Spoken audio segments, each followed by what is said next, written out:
I am Hatonn. I greet you, my friends, in the love and in the light of our infinite Creator.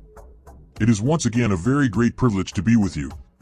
It is unfortunate that we have some difficulty fully communicating our concepts to you. This, of course, is because your language is not adequate for those concepts that we would give you.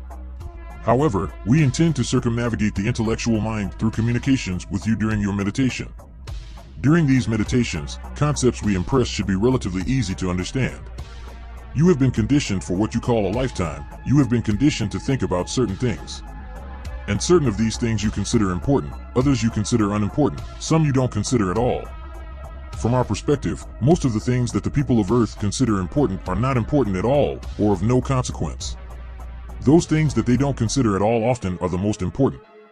If you would like to discover what is important and what isn't, the process is relatively simple. Use the following tests. First, is the concept involved with what you are considering of a lasting nature, that is, 100 or 1,000 or 10,000 years from now, will what you are considering and examining be of any consequence at all? This is the first and possibly the most important test. If you are putting considerable time and effort into a concept which will have no meaning in 100 or 1,000 years, or even a few years, then, of course, it is of no importance at all, from our point of view.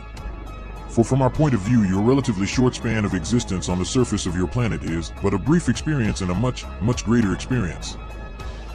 If you examine those things most of your people are fascinated with at this time, you will find them to be of a transient nature, and it will be obvious that almost everything which concerns them at this time will not even be worth putting in your history books 100 years from now. And, my friends, the material in your history books is of no consequence, for, my friends, there is only one thing of real consequence, and that, my friends, is the development of your thinking. Not thinking about politics, not thinking about ecology, not thinking about evolution, but the simple process of growth through self-analysis, and even more important, your relationships with your fellow beings. This, my friends, is the only thing of lasting importance. This is what develops you as a personality, develops you as a universal being, which is the only thing that you carry with you through the illusion of space and time which you call the creation. It is not necessary to be complex. It is not necessary to be intellectually bright or knowledgeable or well-informed.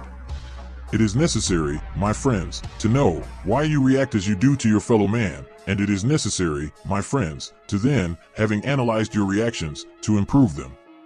This is first necessary for you as an individual, to understand, to know and to apply. It is then necessary, if you have achieved your objective, to by demonstration of this knowledge, spread this knowledge to others. But, by demonstration, my friends, by demonstration, for truly this is the only method you have available to you in your present state of existence. We have observed many on your planet attempting to do good through word of mouth, and yet, my friends, without the necessary demonstration of what they knew to be true, their words were hollow. It is far better to say nothing and to demonstrate through deed and action the unity that you embrace than it is to speak it, to teach it, without the demonstration. Spiritual growth, my friends, is a very simple thing. It is almost too simple. You cannot possibly intellectually explain or understand any facet of spiritual growth. When you have reached the next step in the development of your awareness, you will then understand fully what was so impossible to explain before you had arrived at your new position of knowledge. But, to explain it, my friends, if we could do this, our task would be very, very simple. We would explain to you how to grow spiritually, you would grow, we would all rejoice, and our task would be complete. But why, my friends, why then, is it so very, very difficult?